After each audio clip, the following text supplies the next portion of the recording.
नमस्कार सभी को। मेरे चैनल में आप सभी का हार्दिक स्वागत है। आज मैं उपस्थित हूँ फणीश्वर नाथ रेणु की लिखी कहानी नैना जोगी। तो आइए कथानक प्रारंभ करते हैं।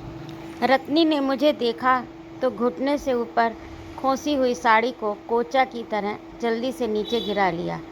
सदा सायरन की तरह गूंजने वाली उसकी आवाज़ कंठ नली में ही अटक गई। साड़ी की कोचा नीचे गिराने की हड़बड़ी में उसका आंचल भी उड़ गया। उस सकरी पगडंडी पर जिसके दोनों ओर झरबेरी के कांटेदार बाड़े लगे हों, अपनी भल मनसाहत दिखलाने के लिए गर्दन झुकाकर आंख मूंद लेने के अलावा बस एक ही उपाय था। मैंने वही किया, अर्थात पलट गया। मेरे पीछे पीछे रत्नी ने अपने उघड़े हुए तन बदन को ढक लिया। उसके कंठ में लटकी हुई एक उग्र अश्लील गाली पटाखे की तरह फूट पड़ी। मैं लौटकर अपने दरवाजे पर आ गया और बैठकर रत्नी की गालियां सुनने लगा। नहीं, वह मुझे गाली नहीं दे रही थी। जिसकी बकरियों ने उसके पाट का सत्यानाश किया था, उन बकरी वालियों को गालियां दे रही थी वह। सारा गांव के बूढ़े बच्चे जवान औरत मर्द उसकी गालियां सुन रहे हैं। लेकिन क्यों, शायद सच ही उनके सुनने और मेरे सुनने में फ़र्क है। मैं सचेतन रूपेण, अर्थात जिस तरह रेडियो से प्रसारित महत्वपूर्ण वार्ताएं सुनता हूँ, इन गालियों को सुन रहा हूँ। कान में उंगली डालने के ठीक विपरीत एक एक गाली को कान में डाल रहा हूँ। उसकी एक एक गाली नंगी अश्लील तस्वीर बनाती है, ब्लू फिल्मों के दृश्य।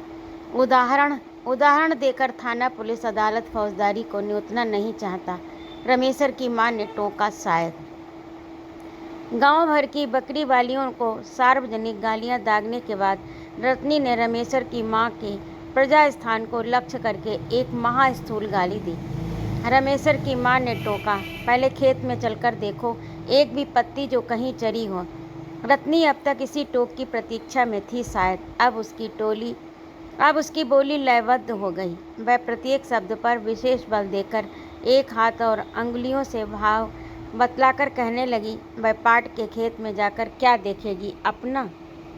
भले घर की लड़की होती तो कहती अपना सिर, किंतु रत्नी सिर के बदले में अपने अन्य हिस्से का नाम लेती है।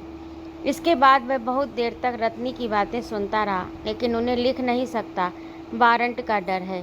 किंतु रत्नी के बारे में अब कुछ नहीं लिखा गया तो जीवन में कभी नहीं लिखा जाएगा, क्योंकि रत्नी की गालियों में मर्माहत और अपमानित करने के अलावा उत्तेजित करने की तीव्र शक्ति है। यह मैं हलफ लेकर कह सकता हूँ। रत्नी का नाम नैना जोगिन मैंने ही दिया था एक दिन। तब वह 7-8 साल की रही होगी। नैना जोगिन। देहात में झाड़ फूंक करने वाले ओझा गुणियों के हर मंत्र के अंतिम आखर में बंधन लगाते हुए कहा जाता, दुहाई ईश्वर महादेव, गौरा पार्वती, नैना जोगिन इत्यादि। लगता है कोई नैना जोगिन नाम की भैरवी ने इन मंत्रों को सिद्ध किया था। 7 साल की उम्र में ही रत्नी ने गांव के एक धनी प्रतिष्ठित वृद्ध को फिल चक्कर में डाल दिया। उसकी बेवा माँ वृद्ध की हवेली की नौकरानी थी। पंचायत में 7 साल की रत्नी ने अपना बयान जिस बुलंदी और विस्तार से दिया था, कोई जन्मजात नैना जोगिन ही दे सकती थी। अब तो उसकी जामुन की तरह कजराई आंखें भी उसके नाम को सार्थक करती हैं, किंतु 7 साल की उम्र में ही इलाके में कहर मचाने वाली लड़की से आंख मिलाने की ताकत गांव के किसी बहके हुए नौजवान में भी नहीं हुई कभी। उसको देखते ही आंखों के सामने पंचायत, थाना, पुलिस, फौजदारी, अदालत, जेल नाचने लगते। रत्नी की माँ सरकारी वकील को भी कानून सिखा आई है, बहस कराई सेशन कोर्ट में। सो पिछले 11 वर्षों में रत्नी की माँ ने मुँह के जोर से ही 15 एकड़ जमीन अर्जा है। पिछवाड़े में लीची के पेड़ हैं, दरवाजे पर नींबू, सूद पर रुपए लगाती है, 10 पैसा हाथ में है और घर में अनाज भी। इसलिए अब गांव की जमींदारनी भी है वही। गांव के पुराने जमींदार और मालिक अब किसी रैयत पर नाराज होते जब किसी रैयत पर नाराज होते तो इसी तरह गुस्सा उतारते थे, यानी उसकी बकरी, गाय वगैरह को परती जमीन पर से ही हाँक कर दरवाजे पर ले आते थे। गालियां देते, मारपीट करते और अंगूठे का निशान लेकर ही खुश होते थे। रमेशर की माँ कल हाट जाते समय लीची की टोकरी नहीं ले गई ढोकर, इसीलिए रत्नी और रत्नी की माँ ने आज इस झगड़े का सृजन किया है जानबूझकर। रमेशर का बाप मेरा हलवाहा है। रमेशर हमारे भैंसों का रखवाला है, यानी भैंसवार है। रमेशर की माँ हमारे घर बर्तन बासन मांजती है, धान कूटती है। इसलिए रत्ना अब अपनी गालियों का मुख धीरे धीरे हमारी ओर करने लगी। तू किसका डर दिखलाती है? शहर से आए भतार का? रोज मांस मछली ब्रांडिल पीकर तेरे प्रजा स्थान में तेल बढ़ गया है। आए मुझे अचानक रमेशर की माँ की गंदी हल्दी प्याज लहसुन पसीना मैल की सम्मिलित गंध भरी साड़ी की महक लगा अब रत्नी मुझे बेपर्द करेगी, नंगा करेगी। खुद अपने को उसने पिछले 1 घंटे में 60 बार नंगा किया है। अर्थात जब जब उसने गाली का रुख हमारी ओर किया, हर बार ये कहना ना भूली कि रमेशर की माँ जिसका डर दिखलाती है वह मुंसा यानी व्यक्ति रत्नी का आधी भी नहीं उखाड़ सकता। ऐसे ऐसे मद्दकी मुंसा को वह अपने आदि में दाहिने बाएं बांध रखेगी। बगुला पंखी धोती कुर्ता घड़ी छड़ी जूता वाले शहरी छैल चिकनिया लोग ऊपर से लकदक और भीतर से फोक होते हैं। सफा चट मोछ मुड़ाए मुछमंडा लोगों की सूरत देखकर भूलने वाली बेटी नहीं रत्नी। रत्नी की माँ को इसका गुमान है कि बड़े बड़े वकील मुख्तार के बेटों को देखकर भी उसकी बेटी की आधी अर्थात जीभ नहीं पनियाई, कभी डकार भी नहीं किया। रत्नी अपने आंगन से निकल आई थी। रमेशर की माँ ने कोई जवाब दिया होगा शायद। अब रत्नी और रत्नी की माँ दोनों मिलकर नाचने लगी। उसका घर दरवाजे से 10 रस्सी दूर है, लेकिन सामने है। मैं रस्सी और रत्नी की माँ का नाच देखने को बाध्य था। रत्नी की काव्य प्रतिभा ने मुझे अचंभे में डाल दिया। उसकी टटकी और तुरंत रची हुई पंक्तियों में वह सब कुछ था जो कविता में होता है। बिंब प्रतीक व्यंग गंध बतौर वानगी अटना का साहब और पटना की मेम रात खाए मुर्गी और सुबह करे नेम। अटना का साहब और पटना की मेम रात खाए मुर्गी और सुबह करे नेम। तेरा झुमका और नथिया और साबुन महकौआ तो पान में जर्दा खाए नखलौआ। रत्नी और रत्नी की माँ की ये काव्य नाटिका समाप्त हुई तो मैंने दरवाजे पर बैठ गांव के 2-3 नौजवानों की ओर देखा। मेरा चेहरा तमतमाया हुआ था, किंतु वे निर्विकार और निर्मल मुद्रा में थे। परिवार तथा पट्टीदार के मर्द पुरुषों की ओर देखा। वे पान चबा रहे थे, हुक्का गुड़गुड़ा रहे थे। लगता था इन लोगों ने रत्नी की गालियाँ सुनी ही नहीं। मैंने जब भोजन के समय बात चलाई तो परिवार के एक व्यक्ति ने, जिन्हें शहर के नाम से ही जड़ैया बुखार धर दबाता है, हंसकर कहा, शहर से आने के बाद आप कुछ दिन तक ऐसी असभ्यता ही करेंगे, ये तो हमें मालूम है। इन छोटे लोगों की गाली पर इस तरह ध्यान कोई भला मानुस नहीं देता। इस तरह गालियों के अर्थ को प्याज के छिलके की तरह उतार उतार कर समझने का क्या मतलब? शहर में क्या औरतें गाली नहीं देती? अजब इंसाफ है। गाली सुनकर समझना अन्याय है, असभ्यता है। मन में मैल है मेरे। अश्लील और घिनौने मुकदमे के कारण रत्नी की बदनामी बचपन से ही फैलती गई। जवान हुई तो बदनामियां भी जवान हुई। फलता गांव के हिसाब से पक जाने पर भी कोई दूल्हा नहीं मिला। मिलता भी तो घर जमाई तो होकर नहीं रहना चाहता था। 2 साल हुए निमोचिया जवान न जाने किस गांव से आया सांझ में और रात में भात खाने के लिए घर के अंदर गया तो रत्नी की माँ एक हाथ में सिंदूर की पुड़िया दूसरे में फरसा लेकर खड़ी थी। छदोड़ी की सीध में सिंदूर डालो, नहीं तो अभी हल्ला करती हूँ, घर में चोर घुसा है। तो सीकिया नौजवान जो हर सुबह को शीशम की कोमल पत्तियाँ तोड़ कर ले जाता है, वही है रत्नी का रतन धन। पूछताछ करने पर पता चला कि हाल ही में एक रात को रत्नी ने इसको लात से मारा। घर से निकाल कर चिल्लाने लगी, पूछे कोई इससे कि इतना दूध मलाई दही मांस मछली कबूतर तिस पर धात पुष्टई दवा तो अलान ढेकान खाकर भी इस मर्द को आधी रात को हपनी शुरू हो जाए तो उसको क्या कहा जाए। लोग दोख देते हैं मेरी कोख को कि रत्नी बांझ है, नमक हराम है। और किसको कहते हैं ये नमक हराम है? मैं अब इसे मानसिक विकार मानने लगा हूँ। अब तक सामाजिक समझ आ रहा था कि छोटी जात की औरत गांव की मालकिन हुई है, नहीं सामाजिक भी है। मेरे पट्टीदार के एक भाई ने कहा, कोई उसका क्या बिगाड़ सकता है? गांव के सभी किस्म के चोर अर्थात लती पत्ती सिन्ना जोर दिन डूबते ही उसके आंगन में जमा हो जाते हैं। इलाके का मशहूर डकैत परमेशरा रत्नी की बात पर उठता बैठता है। मुखिया सरपंच रत्नी की माँ के खिलाफ यूं भी कुछ चू नहीं कर सकते। रत्नी की माँ से कोई रार मोल नहीं लेना चाहता, इसलिए दिन भर गांव के हर टोले में दोनों घूम घूम कर झगड़ा करती फिरती हैं। रत्नी अकेली खस्सी बकरे को जिबह कर देती है। रत्नी की माँ चोरी का माल खरीदती है, थाली लोटा गिलास। सुबह को मालूम हुआ शहर से आया हुआ मेरा प्रेशर कुकर गायब है। दोपहर के बाद धोती गुम। रात में रमेशर की माँ फिसफिसा कर आंगन में कह रही थी, रत्नी बोलती थी सिद्ध करके छोड़ेगी इस बार। उस दिन इसी तरह पीठ दिखाना अच्छा नहीं हुआ शायद, और ये सब इसलिए कि मैंने रत्नी के तथाकथित पुरुष को बुलाकर उसका पता ठिकाना पूछा और उसको समझाया था कि गांव में अब एक नई बात चल पड़ी है। उसने बीवी की मार सह ली। नतीजा ये हुआ कि कई औरतों ने अपने घर वालों को पीटा इस गांव में। रत्नी ने चिल्ला चिल्ला कर सारे गांव के लोगों को सूचना देने के लहजे से सुनाया था, सुन लो लोगों, अब इस गांव में फिर एक सेशन मुकदमा उठेगा, सो जान लो। इस शहर का कानून यहाँ छाटने आया है। कोई अपने घरवाले को लात मारे या चुम्मा ले, दूसरा कोई बोलने वाला कौन है। देहात से लेकर शहर तक जो छुछुआता फिरता है, कोई न कोई मौगी मुंह में चुम्मा लेती है। देहात से लेकर शहर तक जो छुछुआता फिरता है, काहे न कोई मौगी मुंह में चुम्मा लेती है। मैं रोज हारता, रत्नी रोज जीतती।